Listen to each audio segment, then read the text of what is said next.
business with a servant's heart. Welcome to the podcast. Inspiration, motivation takes. Listen to the pod. Welcome to Doing Business with a Servant's Heart. I'm your host, Steve Ramona. Every episode is an invitation, a reminder that business and life isn't just about profit, it's about purpose. It's about showing up with a servant's heart in every deal, every decision, every day to make a powerful impact on others. Today's guest, she's going to really light you up. Boy, she's going to light you up. Take your pad and paper out. You're going to be motivated. You're going to be challenged. And I think most importantly, you're going to walk away with the tools to inspire action, both in your life, but more importantly, I think, to help others. But before we dive in, here's your homework, audience, today. How will you serve yourself? How will you serve others today? What's the key word there? Today. Let's not wait. Doesn't have to be a big impact. It could be even a small act of kindness or courage can change the game for anybody. So lean in, take notes, and discover how servant leadership in business can create a ripple effect that lasts far beyond the bottom line. And a quick shout out to my sponsor, Epic Impact, the only universal, emotionally resonant messaging framework that works anywhere for any audience. This 4-step system transforms how I pitch, how I post, how I communicate, and how I podcast. The four great things are engage, persuade, inspire, and close with clarity. I use it daily and it works. Grab your free trial at epicimpact.ai with promo code Steve.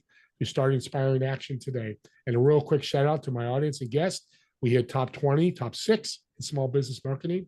Like my guests today and all you, we're impacting lives with these shows. And that's the whole goal with the show, is to make the impact and make a difference in people's lives. So from the bottom of my heart, I want to thank all of you. So let's welcome our guest, because I'm excited to talk to her. She's got a unique thing about her that I'm going to bring up right away that you're all going to love. So Lani, welcome to the show. Thanks for having me. I'm super excited for this conversation. You got such a great smile. You can tell she's happy because she's helping people and serving people. Psychologist, clinical psychologist, to working with businesses. It's an interesting bridge, a unique bridge. Why take that step?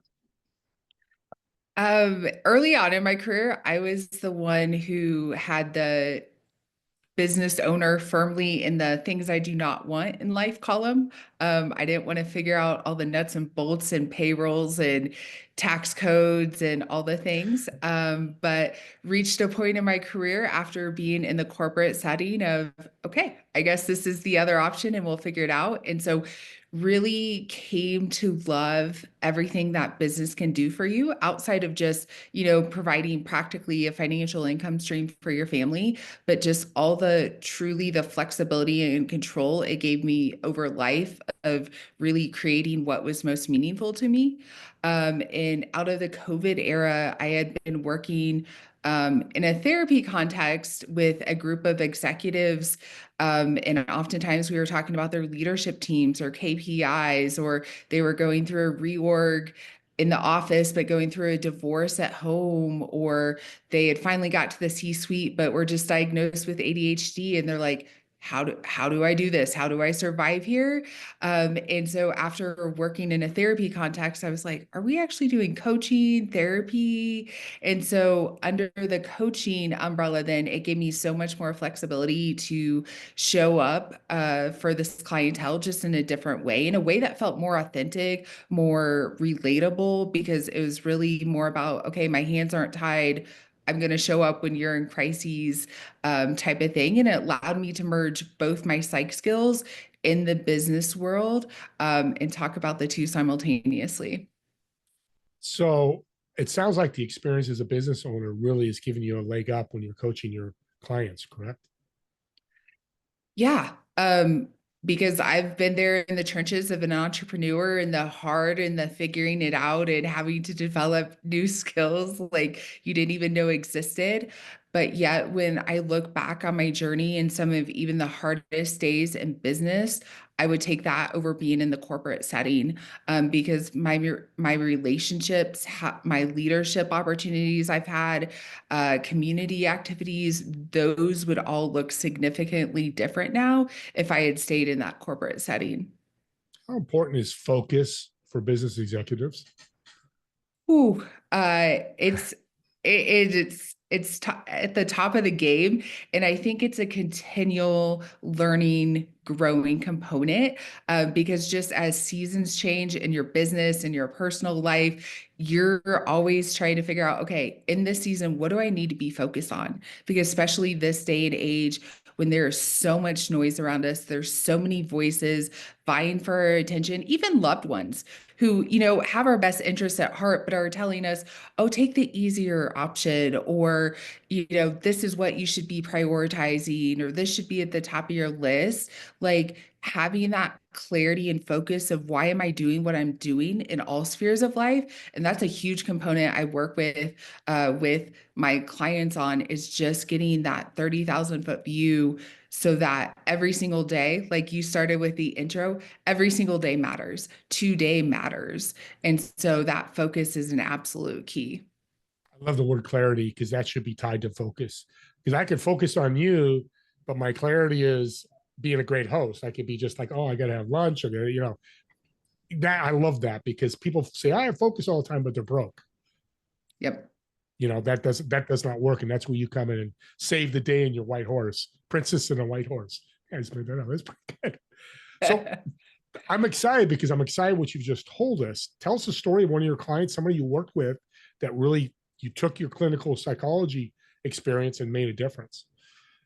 Yeah, I was working with an executive. She came to me. She was about a 1 year into the C-suite. So she was in her late 30s.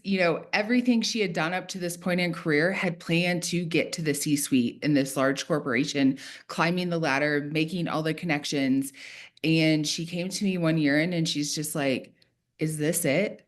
Like, I thought this was what I wanted. She was not happy. She was unfulfilled. She was confused because she had checked all the boxes of success. Like on paper, she had done everything. Even in her personal life, she had a couple kids, the home in the suburbs, the good marriage, all the things, and just like unfulfilled. And so we really started unpacking once again, both personally and professionally.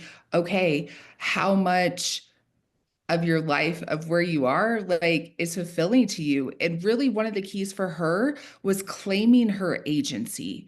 I find this oftentimes, especially too with founders who've been in the trenches for so long, they forget how much agency they actually do have. And even though she was in a C-suite, even though she was in a corporate setting, she had way more agency than she was exercising. And so one of the most practical steps I start with clients is we go through a calendar audit, because your calendar doesn't lie. Like, how are you spending your time? The good, the bad, the ugly, the things that have to be there, all those hours of doom scrolling at night, just to cope with your day. And so once we took a look at that and took off the things that she was doing out of obligation, or that she thought that was the definition of success, or that's what a good mom did, that's what a good executive did.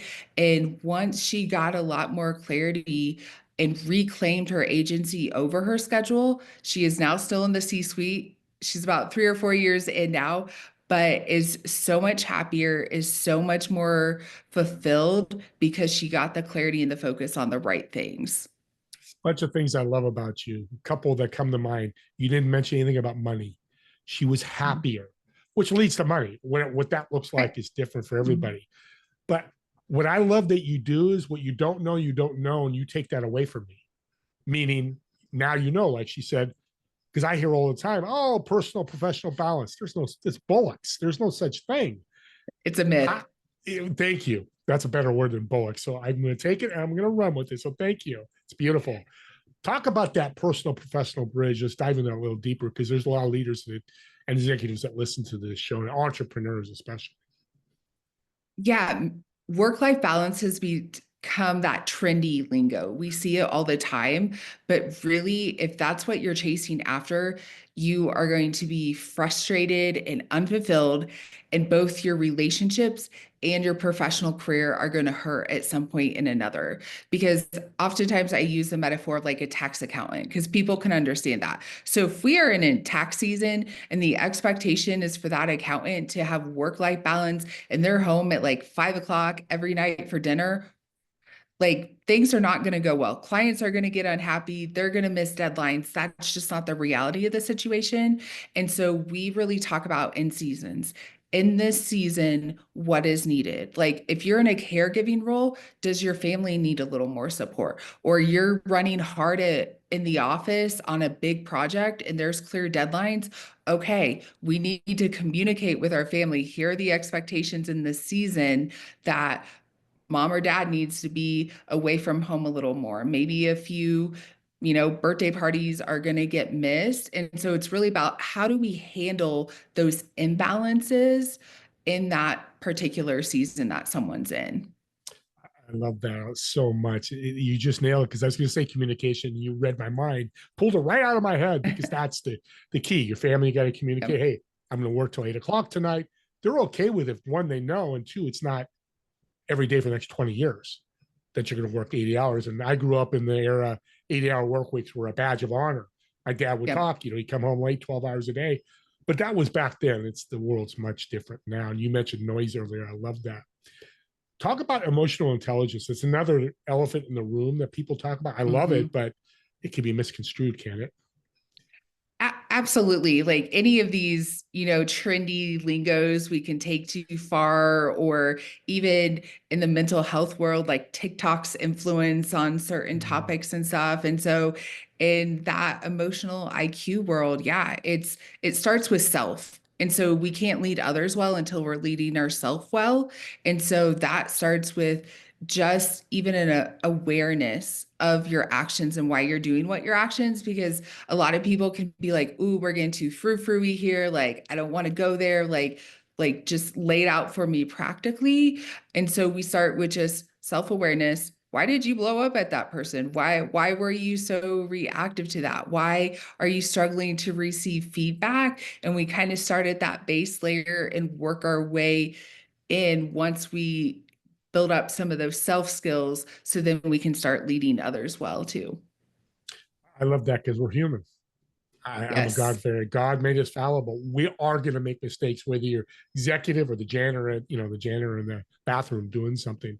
I love that. But to have an answer like you, when I make a mistake, oh, what a breath of fresh air. Because I think I see a lot of executives that make mistakes and like, what do I do? They're talking to the wrong people and they get the wrong, advice and Yeah. indecisive, which is the worst thing they can do.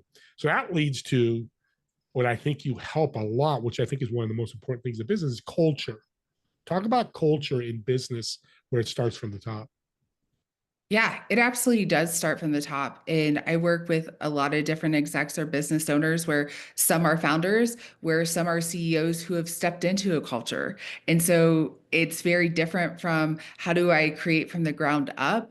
Or sometimes you have to redo those things that you created from the ground up because you get so in the trenches and don't realize some of the negative interaction patterns you are establishing versus someone's who's entering, some level of toxicity or just an unproductive culture. And so really patience is key on this because culture is not created overnight. And it is a lot of slow, painful steps. And oftentimes, so one of my life mottos is the extraordinary abides in the ordinary. And for me, that's just the daily reminder of you do the little mundane things every day that turn into the extraordinary. And oftentimes that's where people fall short. And even in this culture conversation, they want the big, sexy, flashy thing where they can like hang up on the wall and say, look what we did. And it's the 1 day workshop that everyone's like, yeah, that was amazing. And then 3 weeks later, everyone's forgot about it. And so it's really getting back into those mundane daily practices of how am I showing up in the office? Just how am I talking to my team? How are we giving and receiving feedback? Like that evaluation process is huge in creating a culture. What are our standards in everything we do? And so it starts really with the mundane basics, so to speak, of what am I doing in the little things? Because then that's going to influence how I show up in the big things. I'm blown away right now. I'm absolutely blown away. That's $1 million golden nugget. because we look like, I'll have somebody do this, like I got to put a podcast out every day. I want to do that. Yeah, it takes me 20, but that's my little thing I do every day. An image came to my head was people want to drive a Lamborghini when they can drive a VW Bug and be just as successful. Yep. It's crazy, and have a more relationship with their team, which is so important. Now, dynamics and culture, how's that tie in together? Yeah. So once you start talking dynamics too, when you introduce personalities and different leadership Mm, styles, things get messy really fast. And once again, we are all human and we are created differently. And I think there's a lot of beauty in that. But when we've gotten such a narrow tunnel vision of here's the way I lead, here's the way I do things, it's really challenging then to take that breath and step back and recognize, okay, someone else is doing this in a totally different way, but maybe there's value in that too. Or maybe that doesn't resonate with me, but actually we need all the pieces of the puzzle here to be as successful as we can be as a team, because this whole like self-made, man-made, like it's really a myth. And I think we get so caught up because especially in America, we're a very independent society and that's what we value and prize. But actually it's like, yeah, do you want to go faster? Do you want to go farther? And what does the quality of that look like then within that community you're in? yeah, I love that. That's I didn't I saw through your stuff about dynamics. Now I understand it even more.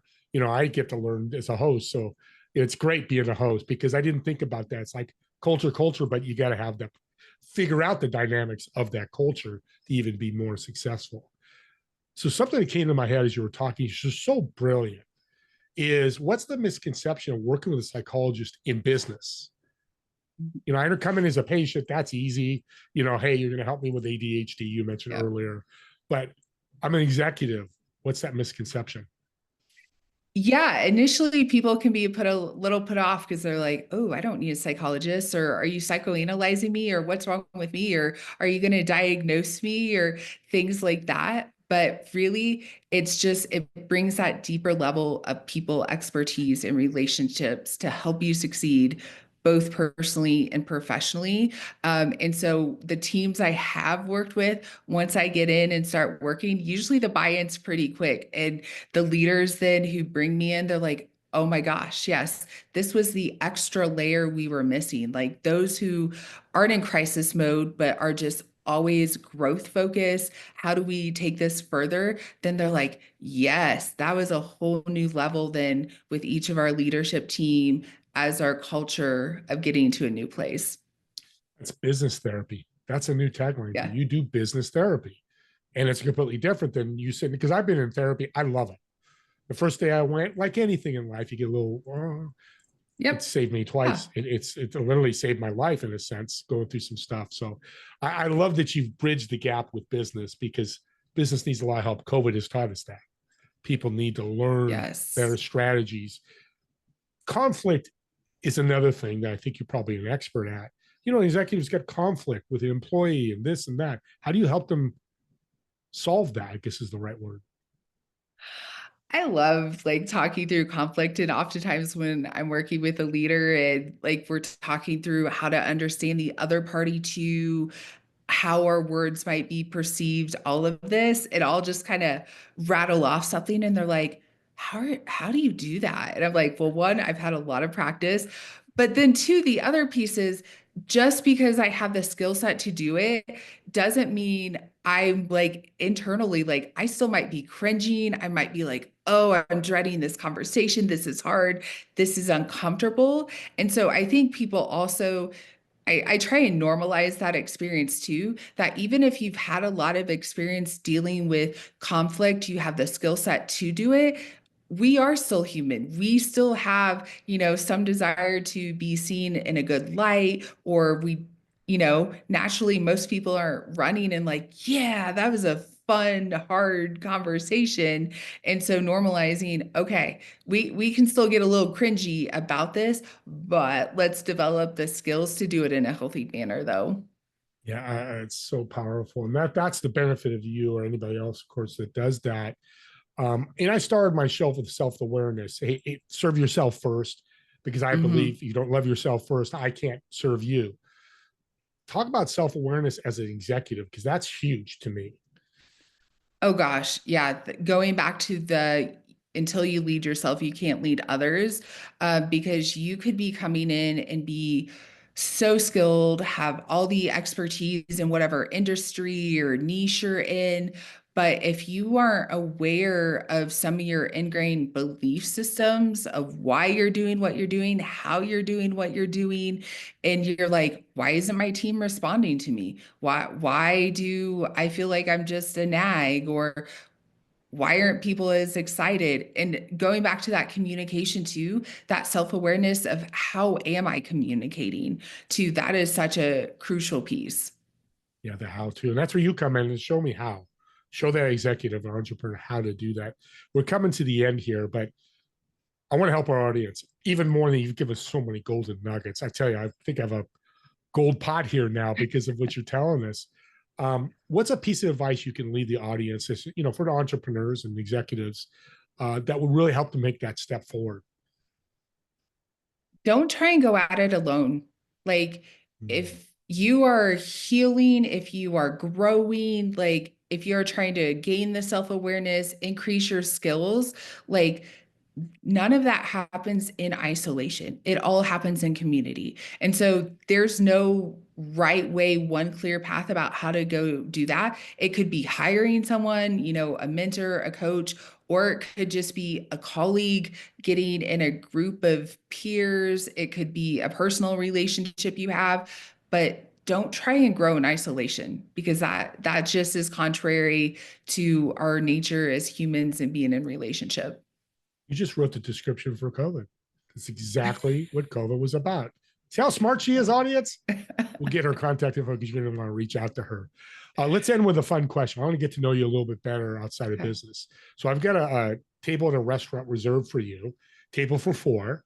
You're going to sit in one of the chairs. In those three empty chairs, who would you invite, whether dead or alive, people that you want to converse with, get to know, get into their head a little bit, learn what they know? And what food would you order for the table? Oh, so many great options to choose from. One of the first who comes to mind is C.S. Lewis. Just such a great theologian, storyteller.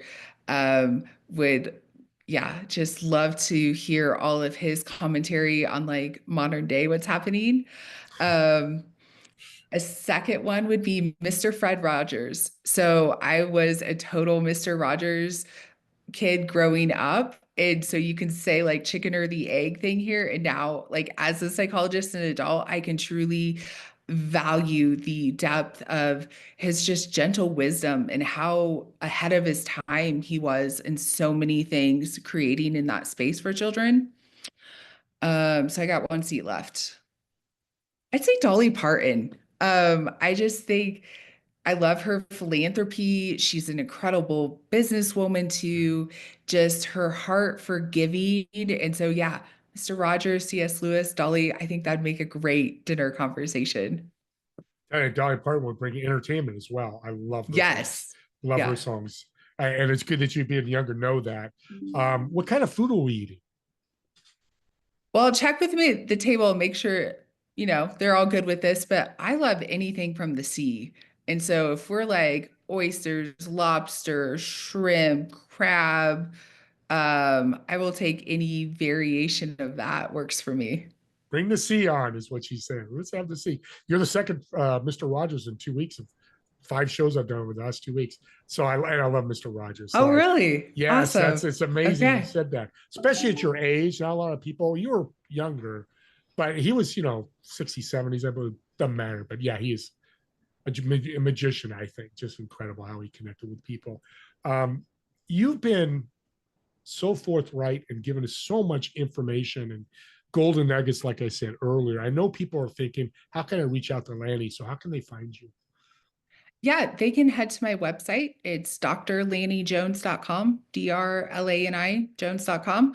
If they are ready to take that just first step, even if they want to try it on their own, my final 1% starter kit to get that clarity, to do that calendar audit is all right there. Or if you're ready to reach out to me and, figure out what would it look like to work with me too, there's scheduling links there as well. She, again, I'm very speechless, but this is a servant's heart. At the end, she's still giving stuff away for free. Audience, take that in lesson, because give stuff away for free. People will come to you, and it'll be the right people. So I love that you did that. Thank you again for taking the time. You're an absolute blessing. And again, thank Eric Collette. I'll shout out to you. I don't usually do this, but he's become a really good friend. Great connection here. And audience, here's your last point of homework: is subscribe to the YouTube channel. And I know people put it out there and they want to grow their YouTube, and I want to do that. But I think more importantly, that these links are gifts. So imagine you're talking to somebody and they listen, you listen and go, God, my friend needs help. Dr. Lani's perfect for them. Well, you send them the link, go, hey, listen to this podcast for 5 or 10 minutes. And it uplifts them, it impacts them, and maybe they reach out to Dr. Lani, and maybe they do the assessment. You just gave a gift, and you're impacting people. That's what we want to do now to make this world better. Let's give out these gifts and share. It doesn't have to be my podcast. It can be anybody else's. Just use these as gifts and think of it that mindset. With that being said, Dr. Lani and me, thank you so much for watching or listening to this podcast. And we'll see you all in the next episode of Doing Business with a Servant's Heart. Have a great day, everyone.